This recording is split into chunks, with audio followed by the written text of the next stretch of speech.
February 19th, 1945 dawned gray and ominous over the small volcanic island of Iwo Jima, where Marine Corporal Thomas Richard Hanley pressed himself against the black sand, feeling its strange warmth beneath his heavily laden body.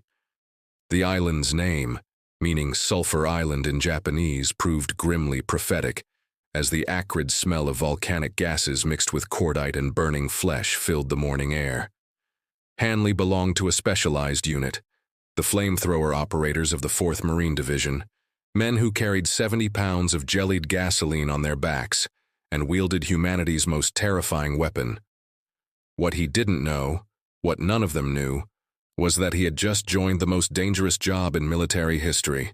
The landing craft ramps dropped, and 8 battalions of Marines rushed toward a beach that seemed eerily quiet. Vice Admiral Richmond Kelly Turner had promised overwhelming naval bombardment would soften Japanese defenses, but Lieutenant General Tadamichi Kuribayashi had other plans. The Japanese commander had abandoned the traditional strategy of defending at the waterline, instead transforming Iwo Jima's volcanic rock into a subterranean fortress.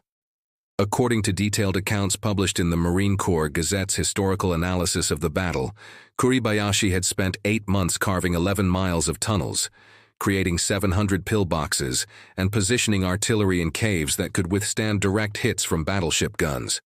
Hanley's Flamethrower unit, officially designated as Chemical Warfare Specialists, had trained for 6 months at Camp Pendleton. The M2-2 flamethrower they carried could project burning fuel 40 yards, generating temperatures exceeding 2,000 degrees Fahrenheit. These weapons represented the only effective solution to fortified Japanese positions, but this capability came at a devastating price. Each operator became an immediate priority target, identifiable by the distinctive twin fuel tanks on their backs and the ungainly nozzle assembly they carried. As Hanley scrambled up the first terrace of volcanic ash, the island erupted. Kuribayashi had waited with disciplined patience, allowing the Marines to crowd the beaches before unleashing a precisely coordinated barrage. Machine gun fire poured from camouflaged positions that naval bombardment had completely missed. Mortars rained down with mechanical precision. Artillery pieces, hidden in reinforced caves, emerged on rails to fire before retreating underground. Within the first hour, Hanley watched 3 fellow flamethrower operators cut down. Private First Class James Morrison took a sniper round through his fuel tanks, which mercifully didn't ignite. Sergeant William Chen wasn't as fortunate. A mortar fragment pierced his tank, and he became a human torch, his screams haunting the men around him. The Japanese had clearly identified flamethrower operators as priority targets, and their snipers demonstrated remarkable accuracy despite the chaos. By nightfall of that first terrible day, the Marines had secured only a shallow beachhead. Major General Harry Schmidt's 5th Amphibious Corps had suffered 2,500 casualties, and the real horror hadn't even begun. Hanley dug into the volcanic sand, his flamethrower beside him, and tried not to think about the odds. The island that intelligence had promised would fall in 5 days would take 36, and for men carrying fire on their backs, each day would feel like an eternity. February 21st, 1945, brought no respite for Corporal Hanley and his fellow flamethrower operators as they pushed northward toward Mount Suribachi, the extinct volcano dominating Iwo Jima's southern tip. The mountain had become a fortress within a fortress, honeycomb with tunnels that connected artillery positions, observation posts, and machine gun nests. Intelligence estimates, later documented in reports from the Naval History and Heritage Command archives, suggested over 1,000 Japanese defenders occupied Suribachi alone, commanded by Captain Samaji Inuye, who had sworn to make every yard of volcanic rock cost American blood. Hanley's unit received orders to assault a particularly stubborn pillbox that had pinned down Easy Company since dawn. The concrete bunker sat at the base of a cliff, its firing slit perfectly positioned to enfilade any troops advancing up the beach. 3 previous assaults had failed, leaving dozens of Marines dead in the black sand. The flamethrower represented the only weapon capable of neutralizing such positions, but reaching the bunker meant crossing 50 yards of open ground under direct fire. Lieutenant David Berkowitz, commanding the Flamethrower section, selected Hanley for the assault. 2 riflemen would provide covering fire while Hanley rushed the position. The plan possessed brutal simplicity, born of desperate necessity. At 0930 hours, the riflemen opened fire, their M1 Garands cracking rhythmically. Hanley launched himself forward, the 70 pounds on his back feeling like 700. Japanese bullets kicked up geysers of black sand around his feet. His lungs burned, his legs screamed, but he kept moving. 20 yards from the pillbox, Hanley dove behind a destroyed Sherman tank. The Japanese hadn't anticipated this covered position. He caught his breath, checked his equipment, then sprinted the final distance. At 10 yards, close enough to see the machine gun's muzzle flashing inside the firing slit, Hanley triggered his flamethrower. A stream of jellied gasoline arced through the opening, and the confined space became an inferno. Screams echoed from within, mercifully brief. The pillbox fell silent, but Kuribayashi's defensive system proved diabolically sophisticated. What appeared to be isolated bunkers were actually interconnected through underground passages. As Hanley's unit advanced past the neutralized pillbox, Japanese soldiers emerged from hidden tunnel entrances behind them. Private First Class Robert Martinez, carrying a flamethrower, never saw the soldier who shot him in the back. His fuel tanks erupted, creating a fireball that wounded 3 nearby Marines. The volcanic terrain itself became an enemy. Iwo Jima's soft ash provided no stable footing, making every step exhausting. Men sank ankle-deep, sometimes knee-deep in the black sand. For flamethrower operators carrying 70 additional pounds, this terrain transformed movement into torture. Worse, the volcanic soil conducted heat, and the buried steam vents occasionally exploded without warning, scalding men with superheated vapor. By February 23rd, after 5 days of savage fighting, Marines raised the first American flag atop Mount Suribachi. Photographer Joe Rosenthal would capture the second, larger flag raising that same afternoon, creating history's most famous combat photograph. But for Hanley and surviving flamethrower operators, the flag represented only a symbolic victory. The bulk of Kuribayashi's forces remained entrenched in the northern highlands, where the real battle would be fought. Colonel Kanehiko Atsuchi commanded the defenses protecting the island's northern plateau. His forces occupied a warren of caves, tunnels, and fortified positions that stretched for nearly 3 miles. Every ridge concealed artillery, every depression hid machine guns, and every cave system connected to others through passages invisible from the surface. Breaking these defenses would require flamethrowers, and Kuribayashi knew it. He had specifically instructed his snipers to target the men carrying fire.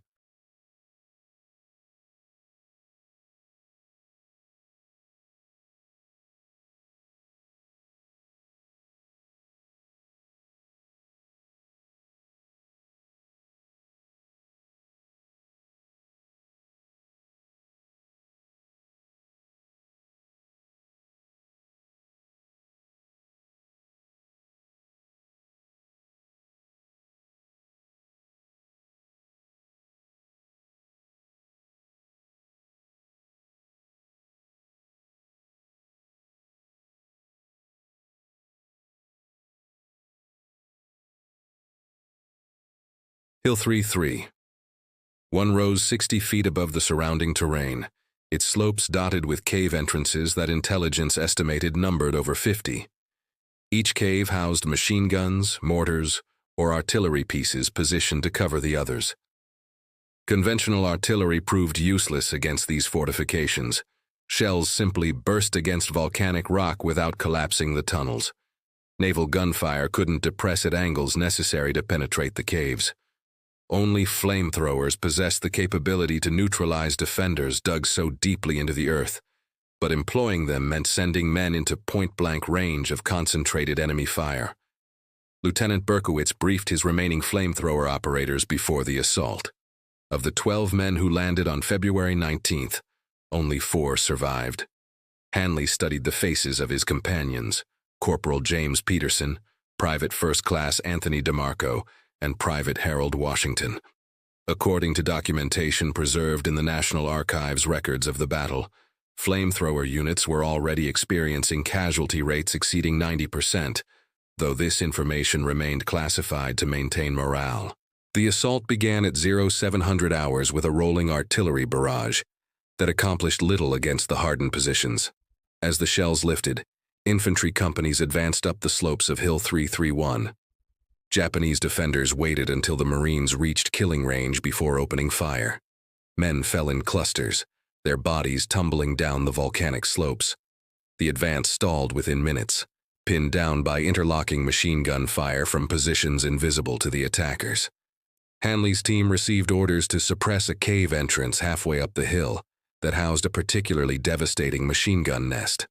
The cave sat in a depression, making direct approach impossible without exposing themselves to enfilading fire from supporting positions. Berkowitz worked out a plan requiring demolition charges to create a covered approach, but executing it meant coordinating infantry, engineers, and flamethrower operators under continuous fire. The operation began badly. Engineers attempting to place demolition charges took immediate casualties. Private Washington volunteered to make the run. His flamethrower traded temporarily for satchel charges. He made it 15 yards before a burst of machine gun fire cut him down. The explosive charges detonated prematurely, killing Washington instantly and wounding 2 nearby Marines. The cave remained operational, its machine gun continuing to sweep the slopes. Hanley felt rage mixing with fear. Washington had survived Roy Namur and Saipan, only to die on this hellish island. But emotion served no purpose in combat. At 1300 hours, after 6 hours of failed attempts, Berkowitz ordered a direct assault. Peterson would make the run while Hanley and DeMarco provided suppressing fire from flanking positions. The odds were terrible, but Marines on the slopes couldn't withdraw without suffering even heavier casualties. Peterson charged the position, his flamethrower ready. Japanese fire converged on him immediately. A bullet struck his left shoulder, spinning him sideways. Another hit his thigh. But Peterson kept moving, driven by adrenaline and determination. At 8 yards, barely within flamethrower range, he triggered his weapon. Jellied gasoline arced into the cave entrance. Flames billowed outward and screams echoed from within. Peterson collapsed, his mission accomplished, blood pooling in the black volcanic sand beneath him. March 2, 1945 found Corporal Hanley among the handful of original flamethrower operators still alive, now temporarily attached to the 3rd Marine Division, as they ground northward through terrain that defied belief.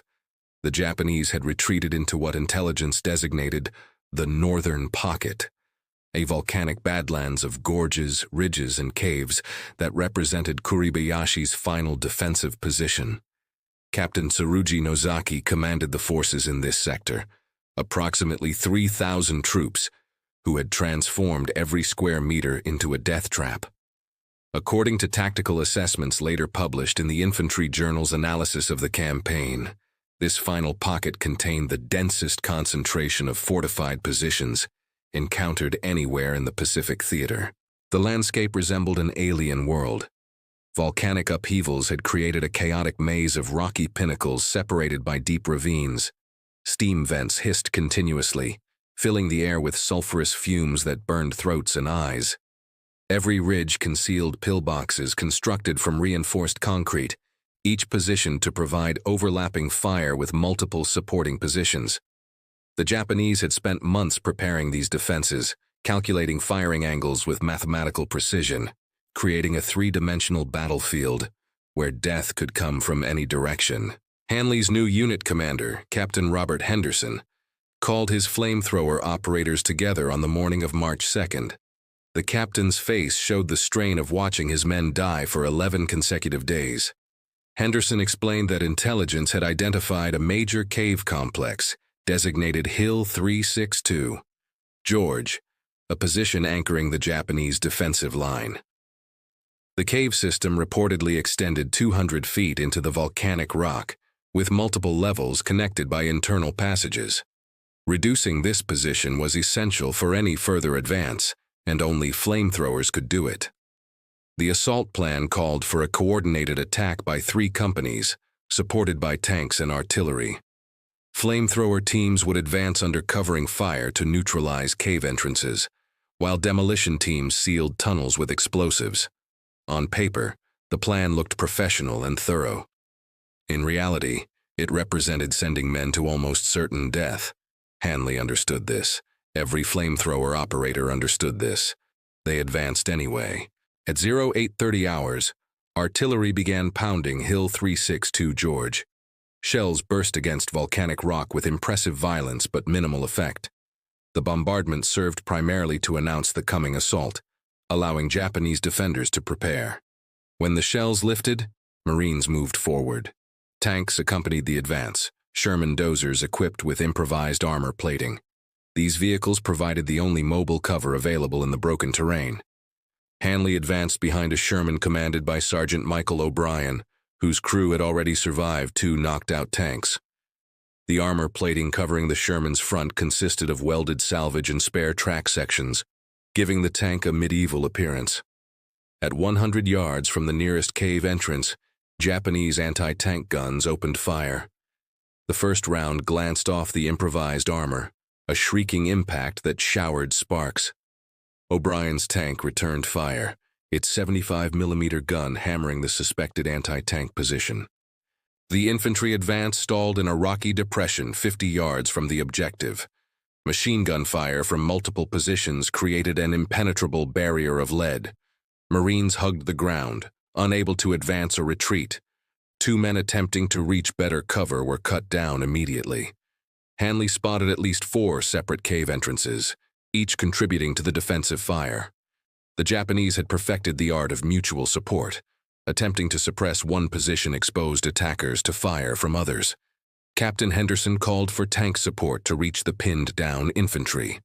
O'Brien's Sherman pushed forward, its armor absorbing hits that would have destroyed an unmodified tank. At 30 yards, close enough for effective flamethrower work, the tank stopped to provide a firing platform. Hanley dashed from cover to shelter behind the Sherman's bulk. 2 other flamethrower operators, Privates Edward Flynn and Daniel Yamamoto, joined him. Together, they represented the assault's entire flamethrower capability. 3 men carrying fire against a fortress. March 5, 1945, brought news that shocked even battle-hardened Marines.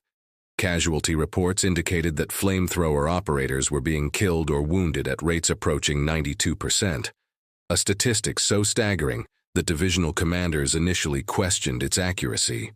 Corporal Hanley learned this information from Lieutenant Colonel Nathan Phelps, the battalion executive officer who briefed surviving specialists on the mathematical reality they faced. The briefing occurred in a shell crater serving as battalion headquarters, where Phelps explained that despite these catastrophic losses, flamethrowers remained absolutely essential for reducing Japanese fortified positions. Without these weapons, the battle for Iwo Jima would fail. The reasons for this astronomical casualty rate emerged from multiple tactical factors that converged to make flamethrower operation uniquely lethal. Japanese defenders had learned to prioritize these operators as targets, training snipers specifically to recognize the distinctive silhouette created by twin fuel tanks. The flamethrower's effective range of 40 yards required operators to approach within point-blank range of enemy positions, eliminating any standoff protection. The weapons themselves, while devastating against fortifications, provided no defensive capability. An operator under fire could only advance or retreat, unable to return suppressive fire, while carrying the unwieldy equipment. Hanley's personal experience validated these grim statistics. Of his original 12-man flamethrower section, he alone remained combat effective. Peterson had died from wounds sustained attacking the Hill 331 position. DeMarco caught a sniper's bullet 2 days later while approaching a cave entrance. Washington, Flynn, Yamamoto, the list of dead companions grew daily. Each fallen operator received replacement, fresh-faced Marines transferred from rifle companies, given minimal training, and thrust into humanity's most dangerous job. Most survived less than 48 hours. The tactical situation deteriorated as Japanese defenders adapted their tactics specifically to counter flamethrowers. Kuribayashi's operational orders, later recovered from captured documents and now preserved in military archives, explicitly directed subordinate commanders to eliminate fire weapons carriers with extreme prejudice. Japanese soldiers began using tactics designed to bait flamethrower operators into kill zones, allowing initial assaults to succeed, then targeting operators from concealed secondary positions. Snipers equipped with specialized armor-piercing ammunition aimed specifically for fuel tanks, hoping to create catastrophic explosions. March 7th brought Hanley face-to-face with the reality that his survival represented statistical impossibility. The 3rd Marine Division attacked a complex of fortified positions designated Hills 362 Able, 362 Baker, and 362 Charlie, a trilogy of nightmare defenses that anchored Kuribayashi's final line. Each hill contained dozens of interconnected caves, with tunnels allowing defenders to move between positions unseen. Preliminary attacks by rifle companies achieved nothing except casualties. Henderson received orders to commit his remaining flamethrower operators, knowing this likely meant their deaths. The assault began at first light under covering fire from tanks and artillery. Hanley advanced with Private First Class Stephen Kowalski, a replacement who had joined the unit just 3 days earlier. Kowalski was 20 years old, from Pittsburgh, Pennsylvania, a former steelworker who enlisted after Pearl Harbor. He showed photographs of his girlfriend, Mary, and spoke enthusiastically about their plans to marry after the war. Hanley tried gently to temper this optimism, to prepare Kowalski for the brutal reality they faced, but hope proved difficult to extinguish in young men. They approached Hill 362 Baker from the northwest, using a ravine for concealed movement. At 50 yards from the nearest cave entrance, concealment ended. The final approach required crossing open ground under direct observation from multiple positions.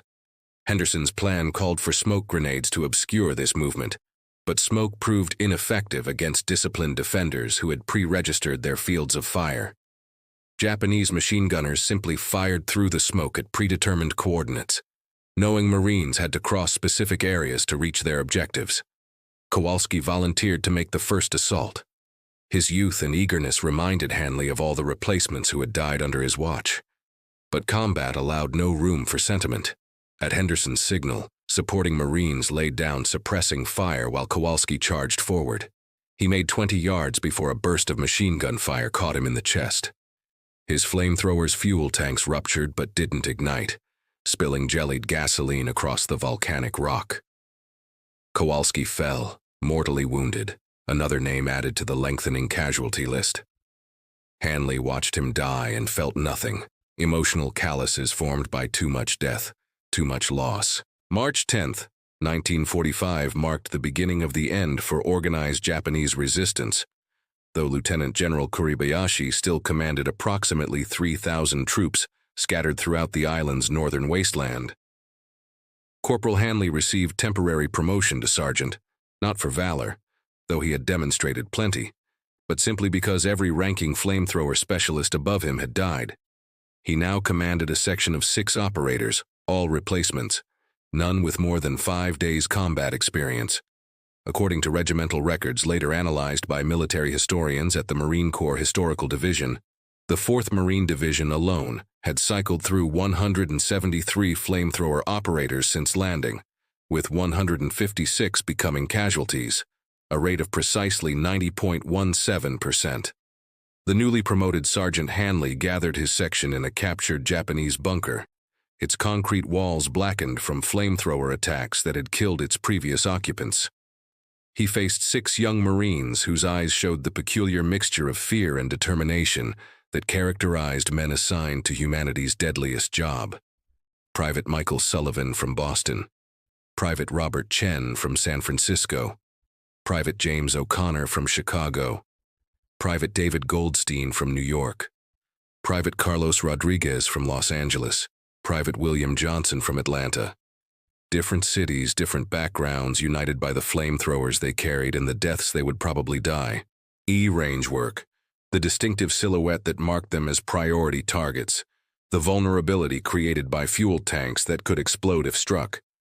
He also explained why their mission mattered. Fortified positions that stopped rifle companies could be neutralized by flamethrowers, saving hundreds of lives at the cost of a few operators. The strategic situation had evolved as Japanese defenders retreated into an increasingly compressed pocket in the island's northeast corner. Major General Clifton Cates, commanding the 4th Marine Division, estimated that perhaps 3,000 enemy troops remained combat effective, but these soldiers occupied terrain so broken and heavily fortified that conventional tactics AC heaved minimal results. Every ridge concealed pillboxes. Every ravine housed machine gun nests. Every boulder might hide a spider hole with a waiting defender. Reducing these positions required infantry to close within grenade range, where casualties mounted catastrophically. Flamethrowers offered an alternative, devastating effectiveness against fortifications in exchange for the lives of operators. At 0430 hours on March 13th, naval gunfire began pounding Turkey Knob. The battleships Texas and Arkansas hurled 14-inch shells at suspected fortifications, their impacts visible as range flashes against the pre-dawn darkness. The bombardment lasted 30 minutes, a thunderous preparation that accomplished less than hoped. Japanese positions, dug deep into volcanic rock and reinforced with concrete, largely survived the onslaught. When the guns fell silent and Marines advanced, they discovered that Kurabayashi's defenses remained lethal. March 15, 1945, brought Sergeant Hanley's section face-to-face with the tactical nightmare that had consumed so many flamethrower operators. A fortified cave complex designated Objective Red that anchored the remaining Japanese defensive line. Major Thomas Winston, commanding 1st Battalion, explained during the pre-assault briefing that conventional attacks against Objective Red had failed repeatedly over the previous 48 hours, costing 2 entire rifle companies without achieving penetration. The Japanese had constructed a defensive masterpiece, a 3-tiered cave system, with mutually supporting positions that created overlapping fields of fire so complete that approaching even 30 yards proved suicidal. Winston needed flamethrowers to crack this fortress, and he needed them today. The cave complex sat at the base of a volcanic ridge, its primary entrance protected by a 20-foot deep ravine that channeled attackers into a kill zone covered by multiple machine gun positions. Japanese engineers had widened this natural ravine deliberately, creating an approach that eliminated maneuver options. Any force attacking the caves had to cross this ravine under direct fire from positions invisible until Marines reached point-blank range. Previous assaults had left the ravine littered with American dead, their bodies visible from the Marine staging area, a grim reminder of the odds facing Hanley's team. Intelligence gathered from aerial reconnaissance and captured documents revealed that approximately 200 Japanese troops occupied the Objective Red complex, commanded by Captain Masao Hayauchi, a veteran of the Manchurian campaign known for tactical brilliance and absolute refusal to surrender. Hayauchi had positioned his forces with mathematical precision, creating a defensive system designed specifically to defeat flamethrower assault. According to prisoner interrogation reports, I spotted the primary cave entrance, a dark opening in volcanic rock surrounded by sandbag fortifications. Machine gun fire poured from this position, but the Sherman's 75mm gun hammered the entrance, suppressing the defenders momentarily. March 17, 1945, marked the official end of organized resistance on Iwo Jima, though Sergeant Thomas Hanley understood that official declarations meant little to men still dying among volcanic rocks.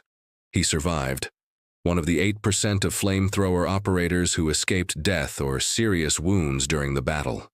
This survival brought neither pride nor relief, only the heavy knowledge that 92 fellow operators had fallen so he could live. The final assault on Objective Red had succeeded after Privates Chen and Goldstein sacrificed themselves, rushing the cave entrance under covering fire, their flamethrowers neutralizing the position at the cost of their lives. Hanley killed the remaining defenders with his own weapon, then collapsed, physically and emotionally spent.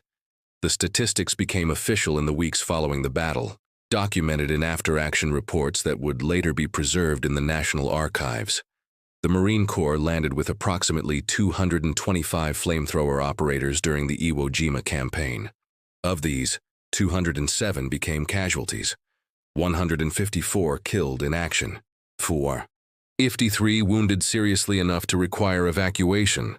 The casualty rate of 92% represented the highest for any military specialty in recorded history. A grim distinction that military analysts would study for decades, trying to understand the tactical factors that made this particular job so uniquely lethal. Multiple factors converged to create this catastrophic attrition rate, as post-war analysis by the Marine Corps Equipment Board revealed. Japanese defenders, following Lieutenant General Kuribayashi's explicit orders, prioritized flamethrower operators as targets above all others. The weapon's distinctive silhouette, twin fuel tanks and bulky nozzle assembly, marked operators clearly even in combat chaos. The tactical necessity of approaching within 40 yards of fortified positions eliminated any standoff protection. The psychological impact of flamethrowers made their elimination a priority for defenders who feared fire above all other weapons. These factors combined with the unprecedented fortification density on Iwo Jima to create a perfect storm of lethality. The human cost extended beyond simple casualty numbers. Hanley returned stateside in April of 1945, physically intact but psychologically shattered. He had watched 47 men die in his immediate vicinity during the 36-day battle, most of them fellow flamethrower operators. Their faces haunted his dreams: Sullivan, Rodriguez, O'Connor, Chen, Goldstein, Peterson, DeMarco, Washington, Flynn, Yamamoto, Kowalski. Names attached to bodies, bodies attached to memories, memories that wouldn't fade. The Veterans Administration would eventually diagnose him with what later generations would call post-traumatic stress disorder, though in 1945 they simply noted combat exhaustion in his medical records. The battle for Iwo Jima cost approximately 7,000 American lives, with another 20,000 wounded. Japanese casualties exceeded 20,000, with only 216 soldiers surrendering from an original garrison of 21,000. The island's strategic value, providing emergency landing fields for damaged B-29 bombers returning from raids on Japan, justified the sacrifice according to military planners. By war's end, over 2,400 B-29s made emergency landings on Iwo Jima, potentially saving 27,000 aircrew lives. Whether this mathematics of death and salvation provided comfort to men like Hanley remains questionable. The flamethrower operators who survived Iwo Jima formed an informal association in the post-war years, gathering annually to remember fallen comrades and process their shared trauma. Hanley attended these reunions faithfully until his death in 1998 at age 74. He spoke rarely about his experiences, preferring silence to the inadequacy of words. When pressed by historians documenting the battle, he offered this observation: "We knew the odds. Every man carrying a flamethrower knew he probably wouldn't survive, but the job needed doing, and we did it. That's all." The legacy of Iwo Jima's flamethrower operators extends beyond casualty statistics and tactical analysis. Their sacrifice represented the extreme end of military service, men who accepted near-certain death to accomplish missions they understood as necessary. The 92% casualty rate wasn't the result of poor planning or inadequate tactics, but rather the mathematical inevitability of wielding the only weapon effective against Japanese fortifications while becoming priority targets for desperate defenders. No amount of training or equipment could substantially reduce these casualties without abandoning the tactical advantage flamethrowers provided. Military doctrinal changes following Iwo Jima attempted to reduce flamethrower operator casualties in future operations. The Marine Corps developed tank-mounted flamethrowers that provided armored protection for operators, reducing exposure to enemy fire. Tactical procedures emphasized using more operators simultaneously, overwhelming defensive positions with multiple threats rather than sending individuals into kill zones sequentially. These improvements helped, but the fundamental equation remained unchanged. Flamethrowers required close-range work against defended positions, and defenders would always prioritize eliminating these devastating weapons. The final chapter in Hanley's story came during a 1995 interview with the Marine Corps Historical Division, 3 years before his death. The interviewer asked if he regretted volunteering for flamethrower duty, knowing the odds he faced.